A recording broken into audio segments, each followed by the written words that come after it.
Maybe I'm just nostalgic, or maybe it's truly magical.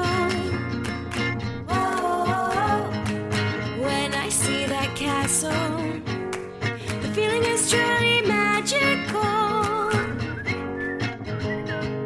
Maybe I'm just nostalgic. Maybe it's truly magic. Maybe I'm just nostalgic. Maybe it's truly magic. I'm not Andrew. And I am Brooke. And this is still the DisNeato podcast. So Andrew, unfortunately, has a better job than Brooke and I, which involves him having to be forced. Yeah, those are bold statements. Bold statements. Has a better job than us both. Maybe I'm good at my job. He has a job that forces him to have a 4-hour dinner or whatever the hell he's doing right now. So he's not going to be here for this week's episode. But he's also not eting this chocolate chip cookie that I'm eating. Yeah, Brooke is crushing a chocolate chip cookie that I got her. Instead of wine this week, I'm having cookies. It works. It's very good. All right, so before we dive into some of the news pieces that have come out in the last month, Brooke, have you watched any Disney movies in the last month that are worth bringing up? I don't know if I mentioned this one yet, but I watched Coco. I can't remember if you did talk about that. I do remember we talked about it, but I can't remember if it was on the air or off the air. That's what I couldn't remember. I think, okay, I talked about it in an episode already. I'm not sure when that one comes out in relation to this. Yeah, that makes sense. So I think this one will come out first. So Coco. I watched Coco. I want to say there's another one in there, but it escapes me right now. So last night I watched a Disney cartoon that I haven't watched in probably 25 years. The Great Mouse Detective. Throwback, yeah. And it actually, I didn't like it as a kid, but I actually really liked it as an adult. I don't know if I ever really watched it. So the songs are okay. It's not great, but it's part of, they talk about a little bit in the Waking Sleeping Beauty documentary that the original name was called Basil of Baker Street, and they were forced to change it. Or Basil? What is people say Basil all the time, but it drives me crazy because it's Basil. And they were forced to change it to the Great Mouse Detective because it was more marketable. And that pissed off the writers so badly that they sent out a fake email saying like, due to inability to access some of our back catalogs, we've been asked to change the names of some of our other cartoons. So from here on out, Cinderella will be called The Girl with the Glass Slipper. And like stuff like this that just kind of like explains the movie too much. And it turned into a Jeopardy category where they used all the fake names and you had to page in and say what the Disney film was that it was describing. I could do that. Yeah, I think you could crush it. I think I could do that. But yeah, it's well done, and it was kind of in that era right before Little Mermaid where they were bringing in these young, driven animators who were really giving it their all to do something that was a little bit bigger and a little bit higher level. And I don't think that it's perfect, but you can see the elements in the animation of what would become like the animation that you would see in Little Mermaid. Come out? I want to say it was 86. Before I was born. Yeah, it was. I was 1. I was gonna say I remember my Let me check, older actually. siblings watching it and me kind of like Just be peering over their shoulders, but not. I don't think I ever really watched it and was able to comprehend everything because I was just a little bitty baby. Yeah, 1986. Yeah, I wasn't born yet. Yep, I was 1. But yeah, it's a damn good movie. One of these days we'll do a watch of it, but we've got a whole list of movies that are way more crucial than Great Mouse Detective. True. So one more thing before we dive into the news is we have a website now. Woo! Like it's up and running. I'm a little upset that Andrew's not here to voice his excitement about the website as well, but it looks great. It does look good. Stephen Bay. I think at the bottom of the page you can see. Stephen is Bay. Yeah, he actually is. He's a damn good-looking dude, too. Is he? Oh, yeah. Hey, Stephen. I spent a weekend sharing the same bed as him. I'll sing the Taylor Swift Hey Stephen song. Are we fighting over Stephen? We might be. Oh, all right. So if you check the website, at the very bottom is a link to Stephen's website. If you need any website stuff, he does some great work. He does it quick, and he did it for pretty cheap, actually. So awesome work, Stephen. I know Stephen from Horror Movie Night. He's a big fan of my other podcast, Horror Movie Night. He built our Shameless website. plug, Matt. Shameless plug. He built our website, and then he built the DisNeato website for us, which is DisNeatoPodcast.com. Everyone should look at the About section. Look at my picture specifically. You can see my 2 adorable dogs that you sometimes hear chewing in the background of this podcast. You can now put faces to the chewing. And it's a great way for people to listen to the podcast who maybe don't want to listen to it on their phones or on iTunes. You can just stream it right from the website now. And you can also see my dogs. Yeah, and you can see Brooke's dogs. Very and important. You can email us there instead of having to send emails, which is really cool. That's convenient. Yeah. Just go to our website and send us an email. All right, so, Brooke, you ready The for some news? All right, so. Let me do my best Ron Burgundy for you. Ow now, brown cow. So they released some. I'm going to try. I've decided after the last news episode to kind of stray away from too much park-related news. Well, especially tonight because I've never been, Yeah. so I'm just going to be like, that's cool. So there's one or two things on here, though, that are worth noting. The first one is that they've released some front row seat POV footage of the Incredicoaster that just opened in Disneyland in California, and it looks amazing. So it's the most like just plain roller coaster I've ever seen. Like it feels kind of like something you'd see at Six Flags more than Disney. It's just a very like. But it's amazing. Well, why didn't you say it's incredible? It's incredible. Well, that would have been obvious. That would have been the right thing to say. It absolutely would have been the right thing to say. So there's a storyline to it, which apparently you get when you're in line. When you're standing in line, you find out that Edna is babysitting Jack Jack, and Jack Jack escapes. And you're trying to find and capture Jack Jack with the help of the rest of the Incredibles cast. So for the most part, it's just your typical roller coaster, like wooden roller coaster. It does have a loop, which is super rare in Disney. They don't do a lot of loops on their roller coasters. It's upside down. Yeah. I like that. But there's one part where you go through this tunnel, and I think they said it was something like 80-foot long sculpture of Extendo Girl. Like Elastigirl, sorry. Oh my Jesus. God.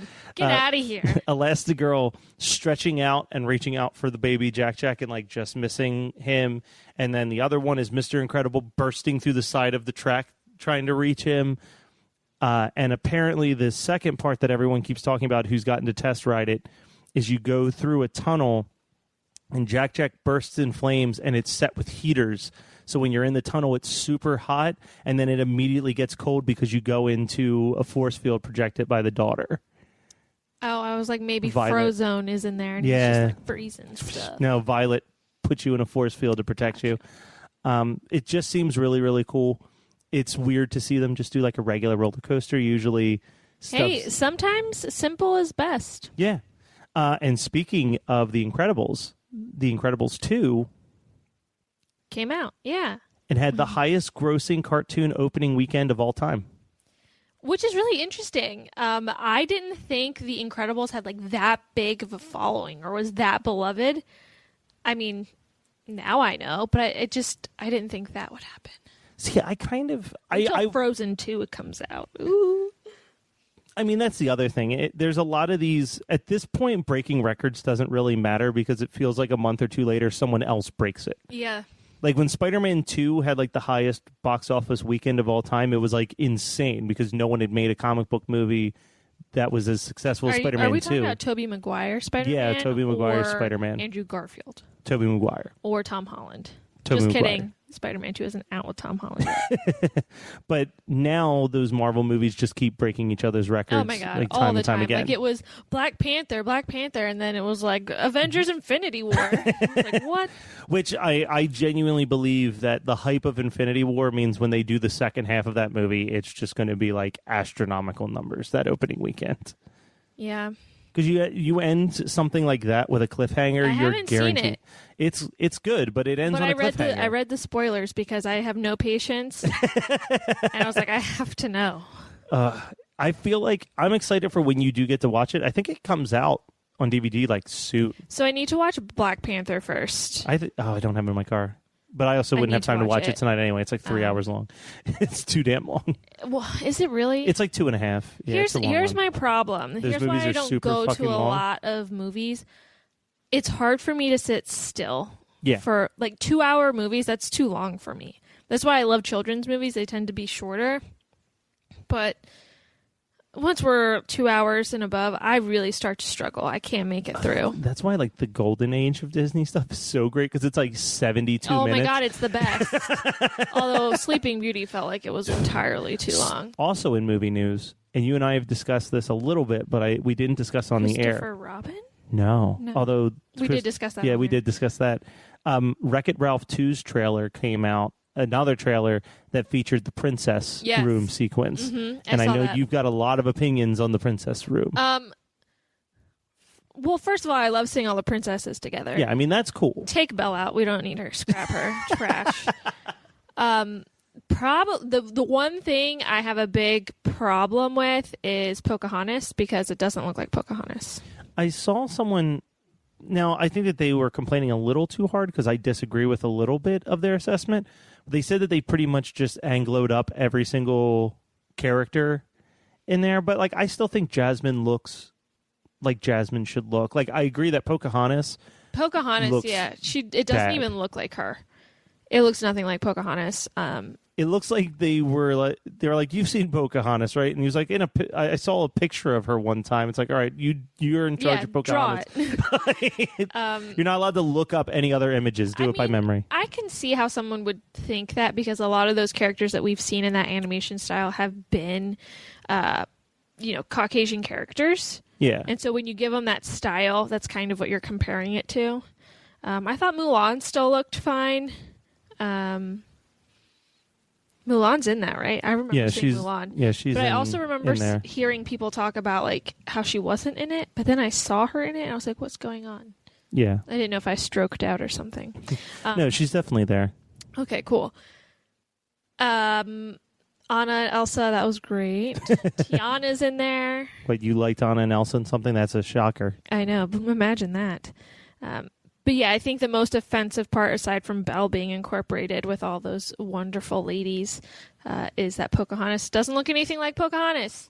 And we all know how you feel about Pocahontas. Pocahontas is my ride or die princess forever. One of these days, we're going to do like your ultimate hangout group. And Like the build your squad. yeah. Yo, Pocahontas, number 1. That's my girl. But I still haven't seen Wreck-It Ralph. I know you still haven't seen Wreck-It Ralph. Yeah, I know, I'm really bad about that. There's like, I feel like the list of movies where I'm like, I'll bring it over and we'll watch it sometime. It just keeps growing because I never come over here and watch movies. The problem is, like, we do this on a school night. Yeah. So we all have work in the morning, even though Andrew has the best job out of all of us. Apparently, Yeah. clearly. He's So not paying for that dinner. I mean, let's be well, honest. yeah, no, nobody pays. If you're going out with a company, you're expensing that. Like, don't be an idiot. So I will say, though, that like even if we wanted to hang out on a weekend to watch some of these movies, between you, me, and Andrew, our lives are I so know. just... I'm not in the state for a weekend until the end of July. See, I'm a homebody, so I just hang out here. Don't really go anywhere. So we've got one more piece of movie news, which is that the live-action Dumbo trailer came out. I didn't see that. All right, well, then we're going to take a quick second because I didn't watch it. I realize now that I didn't watch it. You didn't either. watch it? Oh, this is probably going to be sad and dark. Here we go. Let's get prepared. It was pathetic old-ass iPhone. All right, so we just watched the Dumbo trailer. I have a couple opinions. What are some of your thoughts? Just based on the trailer, it wasn't quite as dark as I thought it was going to be. Yeah, it's not nearly as... It's probably the least Tim Burton-y film that Tim Burton's done in a while. It's a very vague trailer, though. So there's plenty of time. But the use of color in there I thought was really cool. Yeah, it reminded me of... Did you ever see Big Fish? No. Okay, so Tim Burton did this one movie, Big Fish, which I think was his last great movie. And that reminds me a lot of Big Fish because a huge chunk of Big Fish takes place at a carnival and it's all bright colors. It's lots of vivid yellows and reds and oranges everywhere. So I almost feel like this is kind of a return to that, which would be great. I used to love Tim Burton and I'd like to enjoy his movies again. So maybe I'll like Dumbo. Yeah, I'm just worried about it being really sad. Yeah, well, we both made the exact same noise when Baby Mine started playing in the trailer. No. No. I mean, that is one of the, if not the saddest It's such song. a sad song. I can't. It's just and she's rocking him through the bar. Bums me out. Nope, it's heavy. I don't want to think about it. But decent cast from what I'm reading. It looked like Colin Farrell was in it. He is in it. Okay. And so is Michael Keaton. I'm not sure if you caught him for a split second. No, I didn't see him. He looks up when Dumbo's being raised up. And then apparently, I didn't see him in the trailer, but apparently Danny DeVito is in it as well. Oh, gosh. Is Helena Bonham Carter in it? No. She's not? They got divorced. So? I think that was the only reason why she was in so many of his movies. I guess they really decided to split.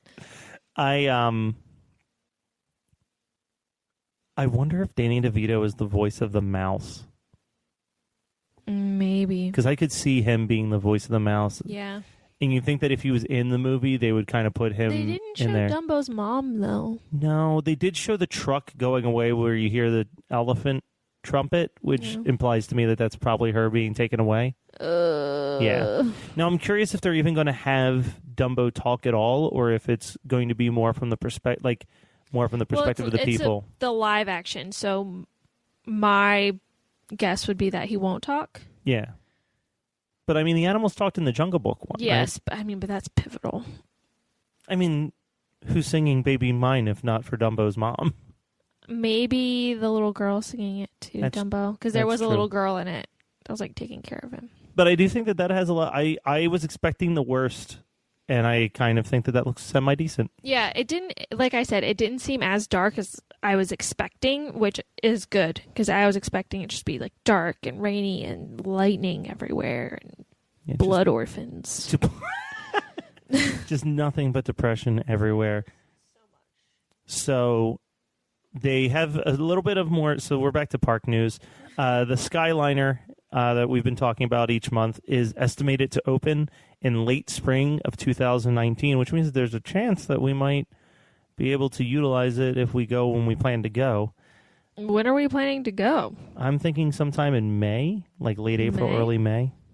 But the main hub will be in the Caribbean Resort, with carts going to Epcot, Hollywood Studios, or the Pop Century Art of Animation Resort, which is actually the resort I'm looking at for us, because I'm told that it's the best spot. The Art of Animation? Yeah, the Art of Animation Resort. Gotcha. So that should be, if that happens, please send Brooke to Disney. Send me to Disney.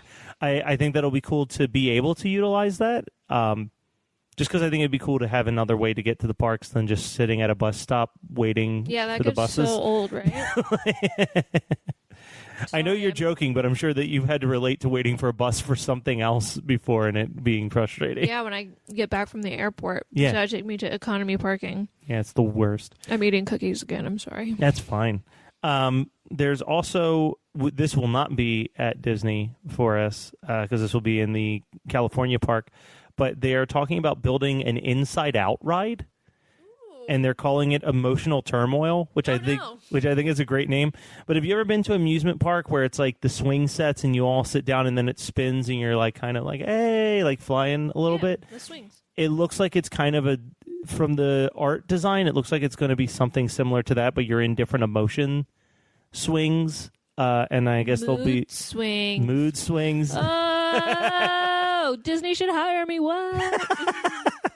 I was watching a video, speaking of hiring people, I was watching a video about Pixar versus Disney, and apparently, Pixar has not hired a new writer in something like 15 years because they basically, when they have someone that they like, they will not let them go, and they just keep people there until someone quits, and only then will they bring in a new writer, which also is why so many of their films have a very consistent tone. Is that that's it's why same... all the Pixar movies are able to be connected. Yeah, that's how they're all connected, as we learned. We have learned. And then the last thing, which there's really nothing to talk about. I don't think, even if Andrew was here, there'd be anything to talk about with this. But the Carousel of Progress is getting an update, which is exciting to exactly me and no one else. What is the Carousel of Progress? So the Carousel of Progress is in Tomorrowland in the Disney parks. And it's this, you're sitting in a theater and the theater moves, which is kind of cool. Is this the one that killed that girl? Yes. Oh, it was sick. it was back when it was called America Sings. It killed a girl, and they turned it to the Carousel of Progress. And Carousel of Progress has no That's mortality really sad. rate. I'm sorry for her family. The Carousel of Progress, you sit in there, and it starts off in like the 1910s or something like that. It was right before electricity, and they're talking about, living in their cabin and how, man, I heard word that there's some guy who's going to figure out a way that we can have light even in the darkness, and blah, blah, blah, blah. And then the theater changes to the next room, and it's like 20 years later, and they're talking about, oh, man, it's great. We have all this it's light. the roaring 20s. Yeah, we got all this stuff. It's incredible. And, I heard that they're going to come up with a way to do blah, blah, blah, and they just keep setting you up. But then it takes you to the futuristic world of 1997. Oh, my God. And I think that's where all the updates are happening, is they're finally like, hey, maybe... Yeah, 1997. Maybe we should update this a little bit. 21 years ago? Yeah. Oh, my God. People born in 1997 are 21 now? Yeah. That's gross. I disagree. Yeah. You disagree? No. You disagree? Is that what you're saying? It's pretty gross. No, it's pretty... I'm so used to everybody being way too young anymore in my mind, where I'm like, wait, you don't remember this thing? And they're like, I was -3 when that thing happened. Yeah. And I'm like, oh.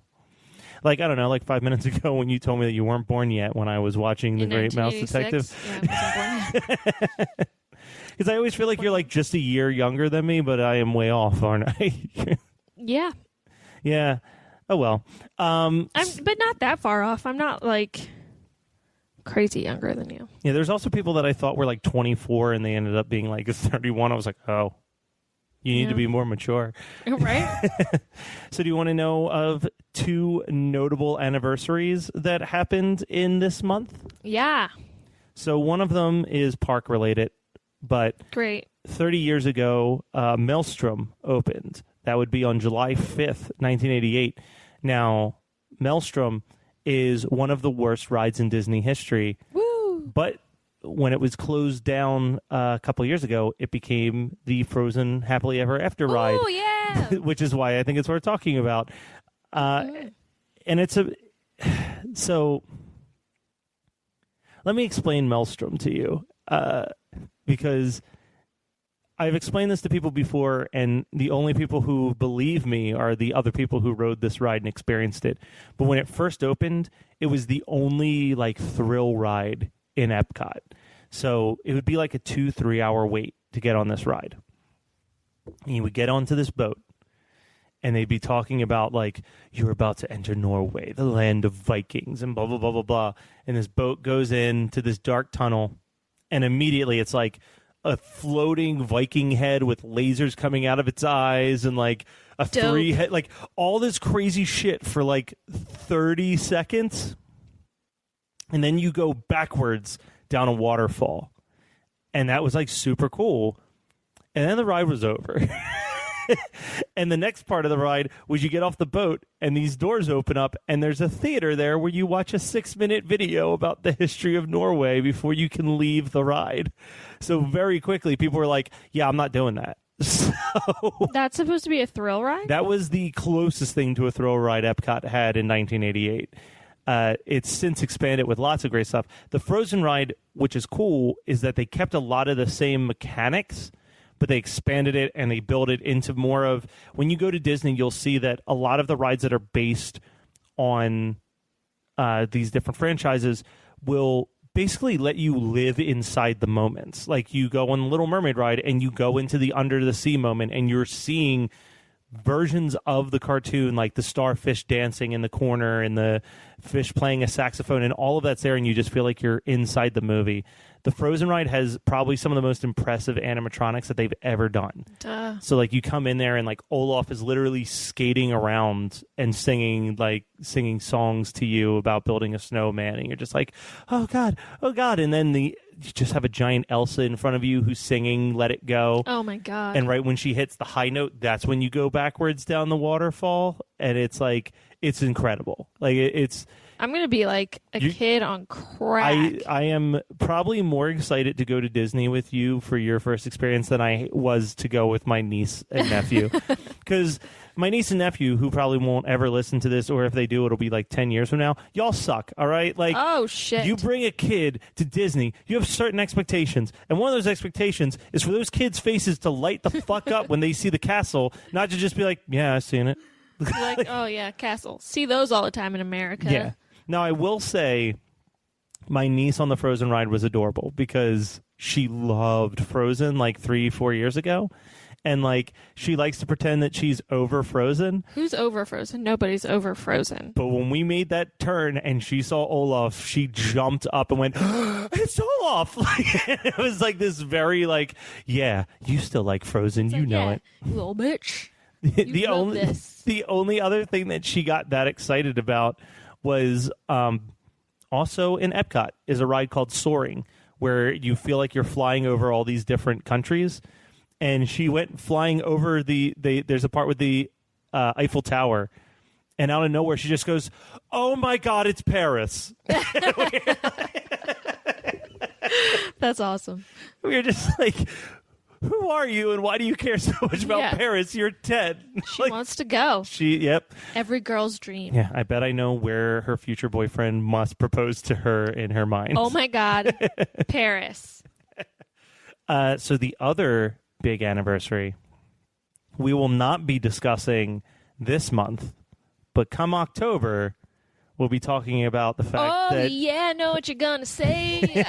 July 16th. On you. Hocus Pocus came out. And now you're mine. 25 years old. I think it's so interesting that it came out in July. Yeah, what a weird time for that movie to come out.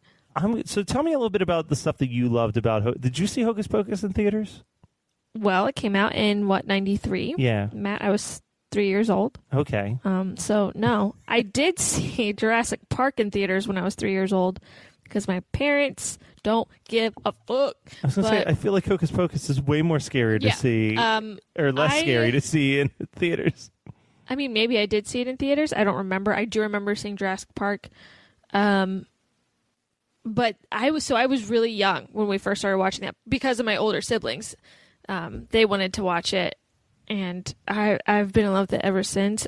It's the fucking best. It's definitely one of... It is the best. There's a large... I loved Binks. Yeah, Binks was great. There was a large handful of movies that I still to this day feel like I need to watch every Halloween, and like Hocus Pocus is absolutely one of those. If I don't watch Hocus Pocus in October, it didn't even happen. October didn't even happen. You know what's another one for me? And this is like secretly one of my favorite kids' films ever made. I don't think it's a Disney movie, though. What? Casper. I love Casper. I have to watch Casper every year. Casper's really good. I actually bought that last year on Apple TV. It's so good. It is really good. I get very choked up at certain elements of Casper, specifically. Oh, when he's like, "Can I keep you?" Well, that's kind of creepy. Part? That's a little creepy. No, it's sweet. But, it's sweet. I think when it's that perfect blend of dialogue and music, but when he's talking about how he died and there's just that little piano piece that plays throughout that movie, my heart shatters. Oh, see, I don't care. I'm just like, oh, little boy died of pneumonia. Whoop-de-freaking-do. I think it's just him talking about how sad it... Like it's not just enough that's like, oh, I just kept sledding and then, I got cold and I died. Like, it's like... Then he just goes into the details about like, and my dad just wouldn't stop crying. And then my dad was super depressed. Yeah, and I'm just like, I don't need this part. I don't need this part of the story. I understand what happens to parents when a child dies. The best part is when he asks, "Can I keep you?" and Devin Sawa back in the day was very cute. Have you seen him lately? Because his nose is fucked up. Okay, let's not talk about noses here because I could use a nose job. And no, you could not. yeah, I And could. And if you know anyone out there who would like to perform pro bono plastic surgery, let me know. Hold on a second. I need to show you. He was on Twitter. Let me tell you a story. All the girls at my school called him Devon Sawa. It was just kind of like where I grew up, so I always thought it was Devon Sawa, but it's Devon Sawa. And I didn't know that till like very recently. Anyway, he was on Twitter, and he was like, sometimes people still tell me that I was so sexy. He looks like a normal dude. I think his nose is like massive. It just stretched out. Sometimes that happens, I guess. But he tweeted recently, he was like, oh yeah, people still tell me that I was so sexy in Casper, but it's weird because I was 13 or 14, something like that. And I was like, ew, that is weird. But I was really young when the movie came out, so I was like, oh, he's so cute. Well, that's where I feel weird, because that's where my crush on Christina Ricci started, but I was like age appropriate when I saw Casper. Mm-hmm. But like now it feels weird. Yeah, I wouldn't like, be like, oh, Devon Sawa, you're so hot in Casper, because it's like, no, not anymore. Not attracted to you. Yeah, well, it'd be like if I met Christina Ricci, I'm like, I mean, she's cute, but she's not Casper cute. Oh my God, that is really, really weird. I got a lot of issues with the ending of that movie. Why? Well, because like Christina Ricci's mom comes and she's like, all right, well, I'm going to make you a real boy, but only until 10 o'clock. And then, like, he walks down and doesn't even get through one song dancing with her, which makes me believe that she made that deal at, like, 9:50. Maybe she did. That's just a pretty messed up deal. We don't know what time it was. No, I just think that's a really messed up deal to make with a kid who desperately wants to, like, date your daughter. Well, he's dead, so... You know, but he could make Christina Ricci that too, and then they can live together forever. He could make her dead? Is that what you're saying? Yeah, that's what I'm saying. I think that there's a reason why there's no Casper 2. Wow. Okay. Have you seen the influence that he's lived with those uncles? Yeah, that Stretch and Stinky and Wheezy or something like that? You were close. I think it was Stretch, Stinky, and Fatso. Yeah. Yeah, because there was the big fat one. That's right. That movie scared me as a kid, too, because there was the part where the priest has a backwards head, and that freaked me the hell out. That was really creepy. But Hocus Pocus had some scary... Like, I was not a fan of the zombie in Hocus Pocus as a kid. Yeah, Billy freaked me out a little bit. Billy! I met the actor who played Billy later on. What? Yeah, he's actually the fish man from Shape of Water from last year. Is the same actor. Really? Yeah. Doug Jones. It's the same actor. He played Abe Sapien in the like Hellboy movies, and he was in a bunch of stuff. But Billy scared me a lot when I was younger. I really love him now. I always wanted a cat like Binks. I wanted a Binks so badly. I had this weird habit of like in my mind, I was like, if I buy the animal and I name it the same as the thing in the movie, then that means that it will also talk to me. It'll talk, yeah. I got a Himalayan cat as a kid and named it Sassy after Homeward Bound, thinking it would talk to me. I think we've discussed that being a future topic is pets, Disney pets. Yeah, Disney pets. Oh my God, I can't wait till we do our October episode about Hocus Pocus, because I have so much to say. I will say, since we're mentioning the Disney pets, I think we're going to do that maybe in August. So in the meantime, if you have a pet that you've named after a Disney character, you should start sending those emails to us at DisNeatoPodcast@gmail.com so we can look at them. Or go to our website and email us from there. Yeah. DisNeatoPodcast.com. I think for the pictures, we might still need to send it through an email. Oh. Yeah. I've only had one pet named after a Disney character, and that was Sassy. Which I still think is so weird, because you've had a bunch of pets. That's the crazy thing that I wanted to talk about. I've had so many pets. I've been involved with so many animals. Oh my God, I just broke my microphone. And I've only had one. So that's all I've got for the news. All right. Well, Andrew's not here to give us his feedback, so we'll call it a cast. But if you think that we missed anything, is there anywhere where they can contact us? They can. There's plenty of places now. Let's see if I can remember them all.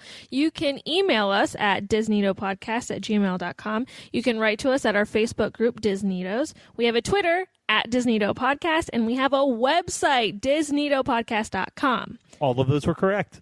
Do we have an Instagram? Not yet, but if you want to start one, I won't stop you. That may be too much. I won't be able to keep track of them all. But next week we're going to talk about, what are we talking about next week? What are we talking about next week? I probably shouldn't have put my phone down.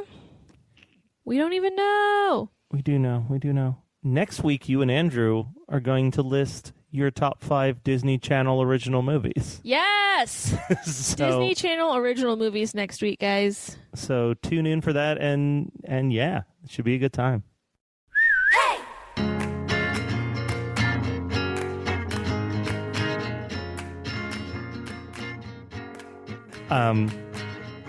I hope that they listen to it. I contacted the women who do the Acquired Taste podcast and was like, you should really check out our show. I think you'll like our Pixar episode. I doubt that. I'm sure they get emails from people asking them to listen to their podcast all the time. It's like when a record label like gets the demo tapes. Yeah. You're famous. Please make me famous. Yeah.